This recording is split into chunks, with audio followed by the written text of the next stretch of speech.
The German Tier 7 Premium Heavy, the VK4503, mounts the 8.8 L71 gun. It's basically a scaled down Tiger II at Tier 7. The real question is it worth the money? Let's find out in today's video.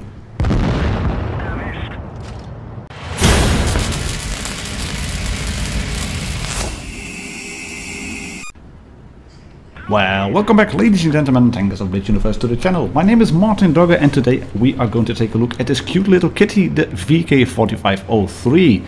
It mounts a very familiar gun to anybody who has played the game for a while, who has played German tanks, and it mounts the 8.8 cm Kampfwagenkanone 43L71. That gun is mounted as the stock gun on the Tiger II and on the VK4502B Ausführung A on the Panther II, on the Panther II with the 8.8 L71, and as a top gun on the Tiger I and on the Tiger B. And let's get it straight out there. This gun is on the VK4503 the best one in terms of DPM, not so much in gun handling. The Panther II and the Panther 8.8 have that a bit better, but yeah, it's a heavy that is about the gun. I'm going to give you the full stats and details later on. We're going to take a look at the armor profile in a bit as well, and we have 3 games for you today to make up your mind, is it worth the money getting this little tank? And straight up first, it is a scaled down version of the Tiger II, which is good at Tier 7 obviously. But it has some very obvious weak points, and anybody who has played the game for a little bit and who has been facing Tiger IIs in Tier 8, you know that first turret designed by Porsche, that has some obvious shot traps. It is a very nice looking turret, it's rounded at the front, it has a cupola on the left, very pronounced actually, so if you can get the tank in a position like this, that would be best. You're not exposing your cupola as much as you would if you were facing the other way around. But yeah, it is a rounded shape, and on the left and the right side of the gun there are areas that you just can't hide really if enemy tanks fire at you. It's an automatic pen really for any gun at Tier 7 that's facing you. If you angle the turret a bit or face away from your opponents and you angle it too much, then you will have problems as well, because they will be able to penetrate your cheeks. And you can take a look at it here. It's not that apparent from this angle, but I'm going to show you in the armor profile later on. It has a very pronounced turret ring as well. The turret is sticking up on the hull pretty high. So if you face off against a VK4503, just aim under the gun and you will have a very good chance of penetrating them. That said though, it has the usual German traits in terms of armor protection. That is a fairly aggressive front plate. If you angle that well and then pull it back around the corner, it will auto bounce.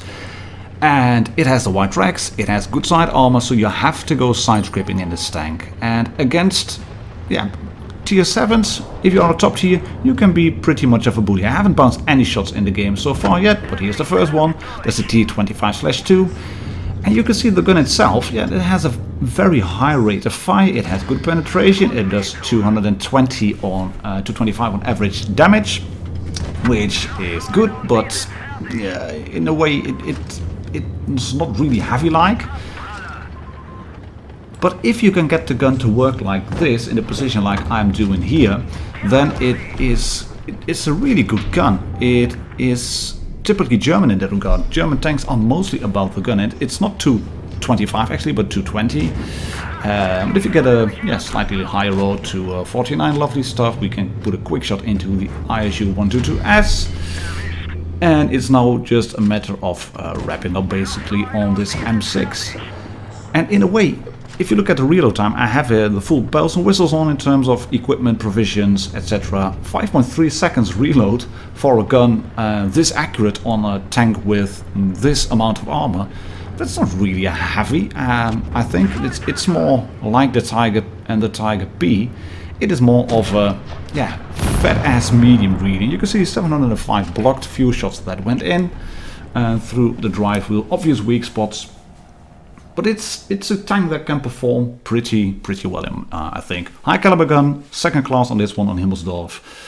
So after the results, let's get you into the stats and numbers as well. And obviously, it's a premium tank, so does it earn quite a bit? Here's the efficiency tab. and then we'll click on towards the credits, and you can see it here. In terms of missions, I get 50k extra, but it would have given me just shy of 60k. Not bad, not brilliant either, but yeah, this is what it can earn. Equipment wise, I run Armour modules and optics, then an enhanced gun loading drive, enhanced armor, and the engine accelerator.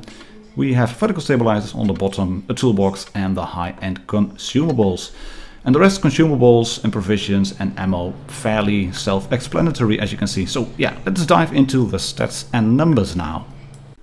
And again, we're going to take a look at the stats and numbers using Blitz Hanger, as you can see here. And if you then flick through all those parameters comparing the VK4503 to all the tier 7 heavies, then you can see it is indeed about the gun. The hit point pool, fine, view range, lovely stuff. DPM, good, 3rd out of 15, obviously the Black Prince being the king at the moment. Penetration wise, 203 on your AP shells, but AP shell doesn't give it a lot of extra pen, to 37 only, so you might want to try to use calibrated shells instead of a rammer. I've been using a rammer, as you can see, but yeah, it worked for me. You pick a choice. If you go to calibrated shell, then you will pick up just a bit more, 249, but not brilliant. All in all, in terms of gun handling, that's really good for this tank. Mobility wise, a decent one. It has enough ability to keep up with mediums trying to circle you, so it's good when you are facing off against Draculars and T-43s and Comets and the lot. And also against light tanks, it can perform fairly well. And if you then use the setup I've been using on the tank, the statistics, the parameters will just look like this. And then you can see you go just shy of 2500 TPM. Penetration wise, nothing changes obviously, but the rate of fire is good, and it becomes more of a medium tank really than a proper heavy. And that has to do with the armor profile. So let's hop into Armor Inspector, because that gives me a bit more possibilities to show you what I mean. And this is then the VK4503, as you can see, seen from the perspective of a Panther 1. And straight up front, there's loads of green. The cheeks, the cupola, also on the left hand side of the cupola, the front plate, it's green, it's butter, a lot of stuff will go through. If however you start angling, you can see what happens. If you over angle your turret, like this, that cheek opens up. I've mentioned it on Himmelsdorf, but the sides of the tank are pretty effective. So if you just face off ever so slightly, not completely, but ever so slightly, you might be able to bounce shots on that side. The other side will work just a bit better, but the main problem is, as seen here, that turret ring. It is huge, monumental in size, really big. Anything shot there will go through, and actually because of those cheeks over there, I have found that I lost my gunner quite a bit, and the loader as well. So in terms of consumables, you might want to have a repair pack, the multi-purpose restoration pack, and an extra med kit instead of, for example, the adrenaline or whatever. Could be worth it, but yeah, it's you can see it is not a proper heavy tank. And it becomes even more apparent if you are facing off against, say, an IS-3. It will bounce on the sides, obviously, but it has far better DPM, or better alpha than you, 400 off instead of 220. But again, if you work it nicely, side scraping, then it can bounce a fair few shots. So let's take a look at what happens if you place the VK4503 against tier 7 tanks with a 122mm gun. And I'm going to show you in this little match at Port Bay. It's a bit of a quick one, but I decided to go towards the A cap on Port Bay rather than going to C where I normally go. But I wanted to show you the tank, what it can do in terms of side scraping, so I decided to go out of my comfort zone and go into areas where I normally wouldn't go. I've been running this tank for a fair bit on the press account, played about 50 games, running at 66% win rate, 1800 average damage, not bad I think all in all considered. And it did give me a good example of what the tank can do actually, and it is a tank that has to be played cautiously. You have to move from one side scraping position into the next one. If you can't side scrape or don't know how to do it, here is basically how you do it. You just move into a position where you can protect your frontal hull and especially your lower plate, and you will try to force, there it happens, you will try to force red tanks to shoot your sides, your tracks, positions like that. You might get tracked, you might want to use extra packets, that's why I am using the toolbox. And if you over-angle, you get stuff like this, you will get shot and hit. But then again, it's a KV3, he has 400 alpha, so I can hit him back with 2 shots after he has fired 1. And I'm here wiggling about, trying to make him shoot, maybe wait for him to pop up again and then look at him. You can see what I'm doing here. I'm trying to look at his gun, is he facing the other way? And I'm also trying to wiggle around a bit to reposition my angles. It's safe now to move out, and I can shoot him again, and I miss, and I shoot the dead KV1S, which is a bit annoying, but we're holding the line here. As you can see, 1 shot into him, and that's a lovely one on the backhand. We can put a shot into that SU, he tracks us, there we go, use a backpack, and hit him back for 205.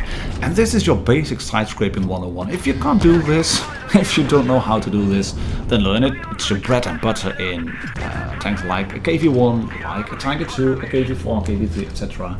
And any German tank relies on side scraping, and you don't always have to make them bounce really or track you. You can also bait a shot out of them, like I did on the KV3, and I'm missing again. Come on, dude. Aim better, there we go. Yeah, that one goes in, thank you very much. Yeah, should be doable, but he's done now, shot by, what is it, a Tiger? Yeah, Tiger 1. I'm gonna shoot that AMX over MT25, is it, at the back. I can shoot this KV2, however, and he will bounce on my front, and I will bounce on his front plate, and it's done. Yeah. Not the most brilliant game, as you can see, but I wanted to show you this one because it shows that you can hold the line in the tank if you are careful with it and don't push it too hard. And you can then make the team revolve around you, which is basically what happened. My team just flanked pretty hard on the C cap. 2.3k damage, 50 net income. It's not a massive credit earner, as you can see. I would go for tier 8 tanks. The Lurver, for example, that is one that earns credits fairly effectively.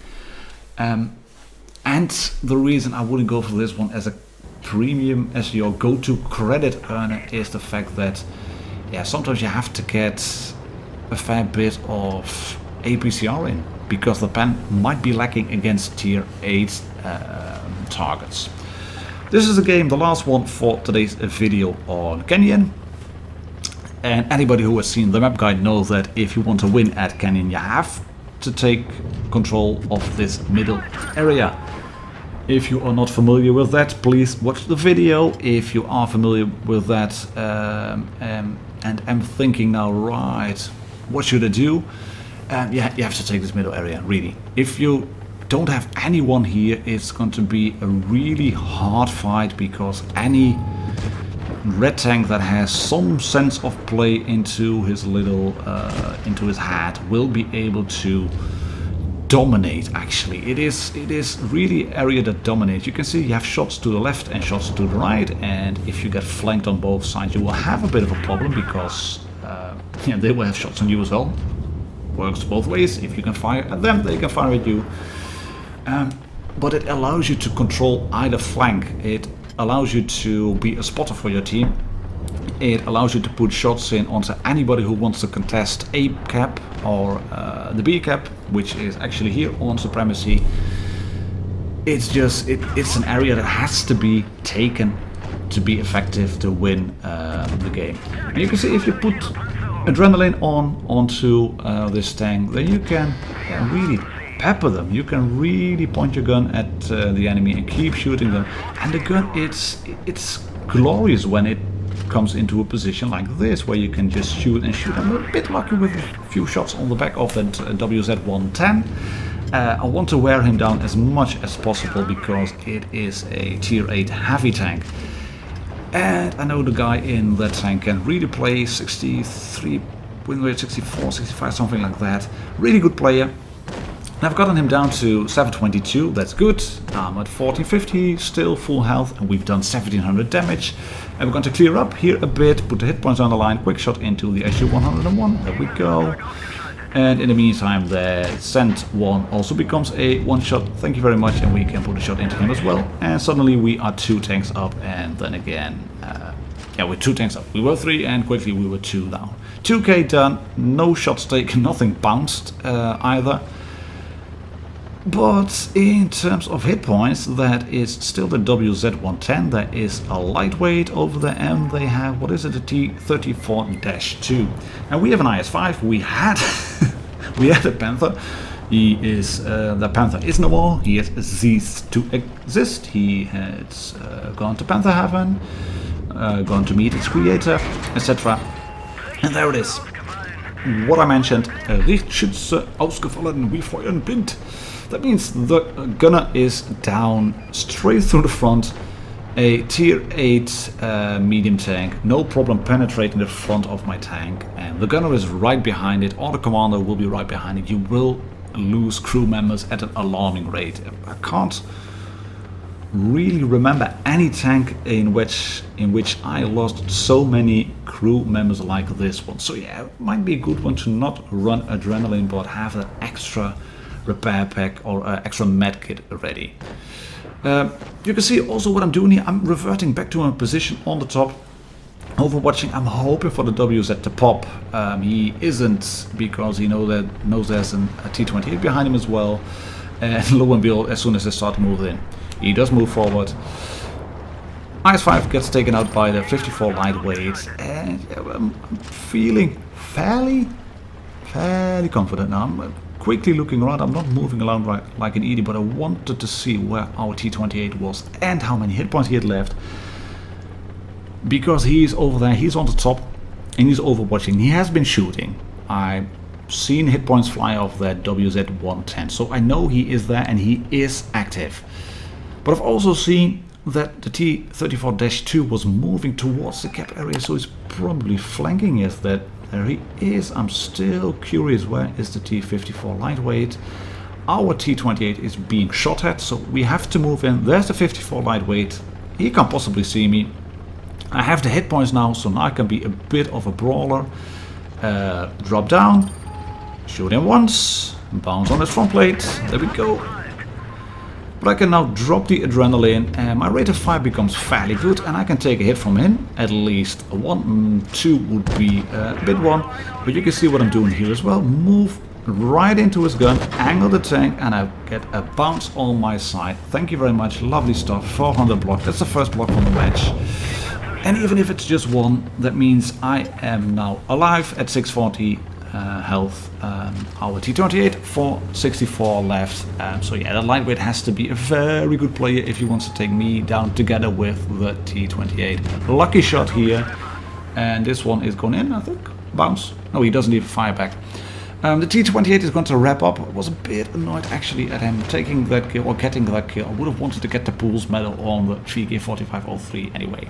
But yeah, all in all, it worked well, because I did get the ace badge, the mastery on this one. 3.1k damage, as you can see here from this results screen. There we go, 3.1k, 3172, 3100 XP, and yeah. Lovely little game by dominating, being aggressive in a way, but not too much. And in terms of credits, this one is then the best game, 57k. Like I said, not a massive credit earner, but all in all, decent one. And to wrap up the quick summary on the VK4503, it has weak turret armor and a very weak turret ring. So think of it more as a medium rather than a true heavy. But if you play it in the role of the heavy, you have to learn to side scrape. Really just do it.